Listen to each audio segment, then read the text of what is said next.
Puji Tuhan. Selamat pagi. Salam sejahtera bagi kita sekalian. Kembali kita mengikuti program Doa Pagi GPDI Budi Mulya. Kita akan merenungkan firman Tuhan, tetapi sebelumnya mari kita berdoa terlebih dahulu. Bapa yang kami kenal di dalam nama Yesus, kami mengucap syukur berterima kasih untuk hari yang baru. Sebentar kami akan membaca dan merenungkan firman Tuhan. Kiranya Roh Kudus menolong kami. Dalam nama Yesus kami sudah berdoa. Amin. Pembacaan ayat firman Tuhan dari Keluaran 15 ayatnya yang keempat.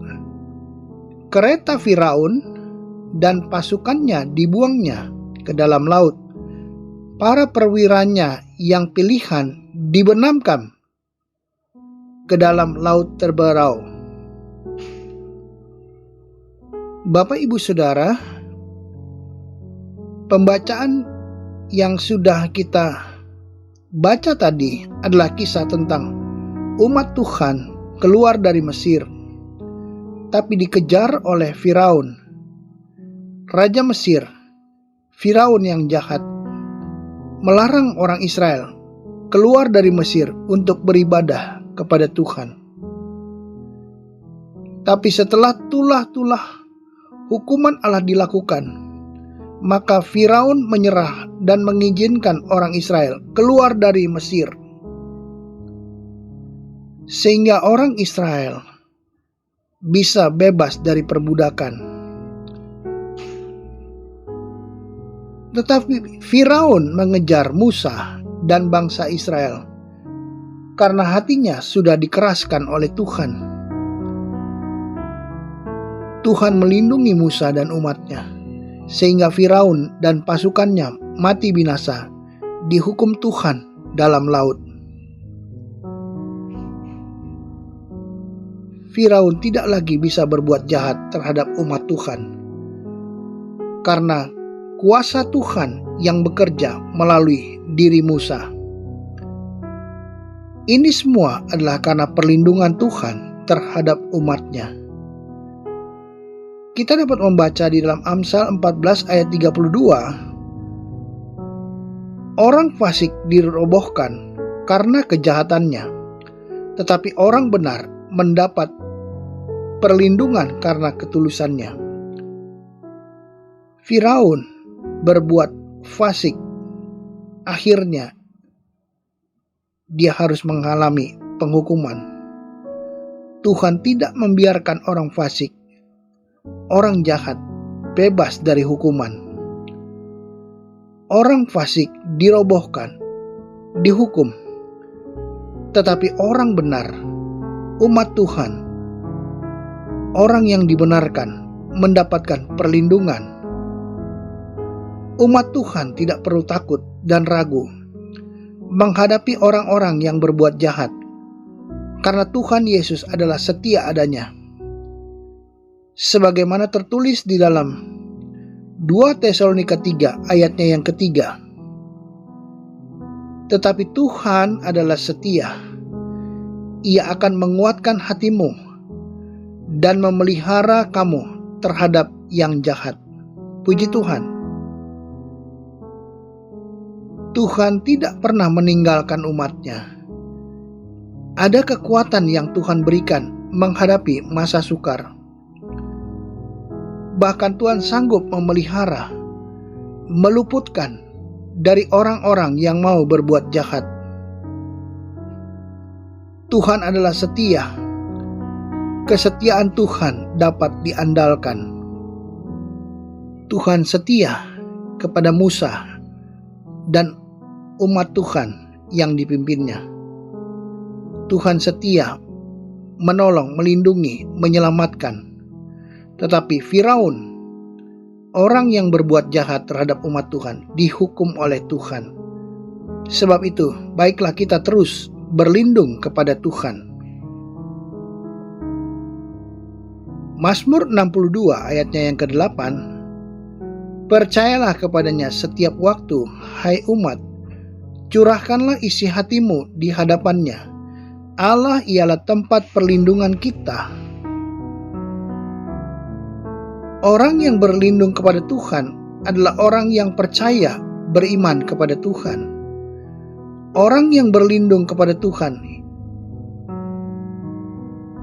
hidup dalam doa, mencurahkan isi hatinya kepada Tuhan, selalu memohon belas kasih dan minta tolong hanya kepada Tuhan saja.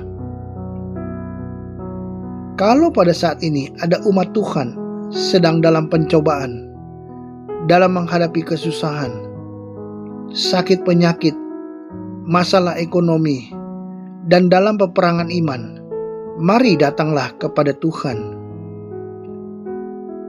Berlindung pada Tuhan, mencari Tuhan, dan mencari perkenanan Tuhan, itulah yang terbaik. Tidak akan sia-sia kalau kita datang pada Tuhan, berdoa, berseru kepada Tuhan. Karena Tuhan tahu menyelamatkan umatnya, karena Tuhan baik adanya. Nahum 1 ayatnya yang ke-7, Tuhan itu baik, Ia adalah tempat pengungsian pada waktu kesusahan.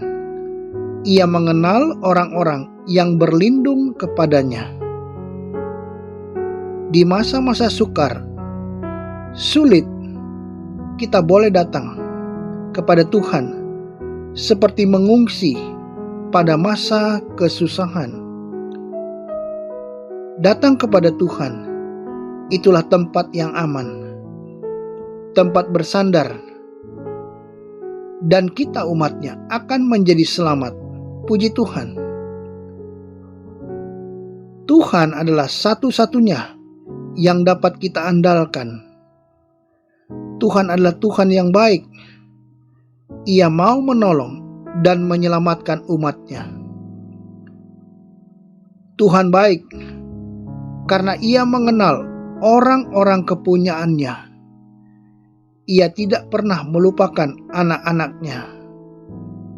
Mari kita berlindung kepada Tuhan Yesus saja, sehingga kita tidak akan pernah kecewa. Kita tidak akan pernah ditinggalkan oleh Tuhan. Kita tidak pernah dilupakan oleh Tuhan, karena Tuhan mengenal orang-orang yang percaya kepadanya. Jangan kita bimbang, jangan kita khawatir, jangan ragu-ragu, karena Tuhan adalah setia adanya. Sebab itu, marilah kita semakin mendekat kepada Tuhan, semakin setia kepada Tuhan. Baca dan renungkan firman Tuhan. Hiduplah dalam doa, berseru kepada Tuhan dengan segala ketekunan. Sebab Tuhan adalah Tuhan yang setia. Tuhan sanggup menjawab, mengabulkan setiap doa kita. Setiap pergumulan kita bawa kepada Tuhan, maka itu tidaklah sia-sia. Sebab itu, pada saat kita menantikan pertolongan Tuhan, mintalah kekuatan daripada Roh Kudus, sehingga Roh Kudus sebagai penolong itu akan memberikan penghiburan dan kekuatan bagi kita. Puji Tuhan. Mari kita tetap taat dan setia. Kita tetap maju di dalam Tuhan. Sekali Yesus, tetap Yesus. Amin. Mari kita berdoa. Bapa di dalam sorga, hamba-Mu sudah berhenti menyampaikan renungan firman Tuhan. Kiranya Engkau berkati setiap mereka yang mendengar program doa pagi hari ini. Tuhan berkati jasmani maupun rohani semua mereka yang mengikuti doa pagi ini. Biarlah Engkau tanamkan, Engkau materaikan firman Tuhan di dalam hati mereka masing-masing. Setiap pergumulan daripada umat-Mu, hamba berdoa di dalam nama Yesus. Tuhan tolong Tuhan nyatakan kuasa-Mu dan Tuhan memberikan kemenangan sehingga nama Tuhan dipermuliakan. Di dalam nama Yesus kami sudah berdoa dan mengucap syukur. Amin.